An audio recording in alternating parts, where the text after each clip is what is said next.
because, as you may have noticed, it's been a pretty dire spring and summer for many, increasingly wet as well for many parts of the UK. That's made it a tricky start to the season for our wildlife, in particular butterflies. Well, joined now by Zoe Randall, a Senior Surveys Officer at the environmental charity Butterfly Conservation. Zoe, thank you so much for your time this morning. Talk to us about the state of our butterflies at the moment. How are they coping, or perhaps less so?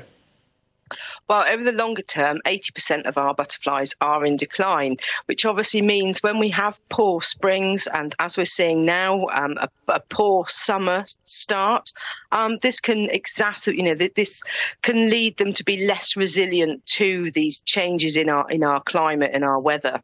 So at the moment, we're going through what is known as the June gap, but this is prolonged due to the dull spring and the dull summer weather that we've had so far.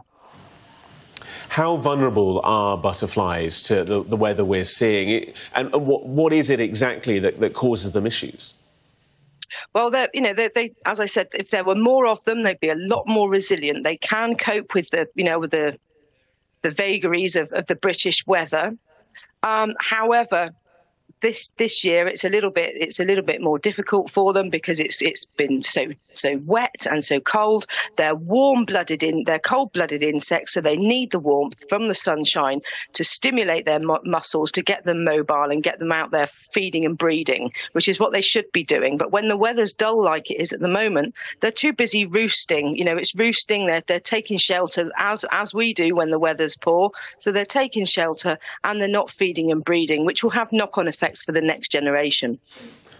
For people out and about, for people in their gardens or in the countryside, at the moment in kind of early July, what can they expect to see? What species and varieties are out in the skies at the moment? Well, you wouldn't believe it at the moment, but this is the peak butterfly season. Most species are on the wing at the moment. So species like the peacock, the red admiral, the garden's favourite, the small tortoiseshell. Some of the blues should be around as well, the holly blue, oh, crikey, what's its name? The holly blue and the common blue. They should all be around, zipping around our gardens at the moment, but it's a little bit of a slow start for them. The question I'm sure many people will be thinking is, well, if this is the state of play, what can we do to try and improve it? Well, there's lots we can do to improve it. So we can improve our gardens and our allotments and our balcony spaces by establishing what's known as a wild space. It's a campaign that Butterfly Conservation are running. So this involves growing larval food plants, so caterpillar food plants, and providing nectar sources in your garden. And also on Friday, Butterfly Conservation's annual survey, the Big Butterfly Count, starts. So you can take part in the Big Butterfly Count as well and help generate some more data to help us understand what's happening to our butterfly species.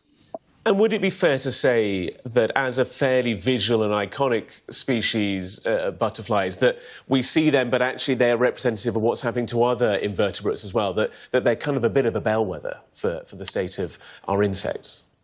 That's right. They are very, very sensitive indicators of environmental change. So as our climate changes and as our climate warms, the butterflies are moving around as a result of this, and they are known as what's known as indicator species. So they can be indicative of the health of our wider environment.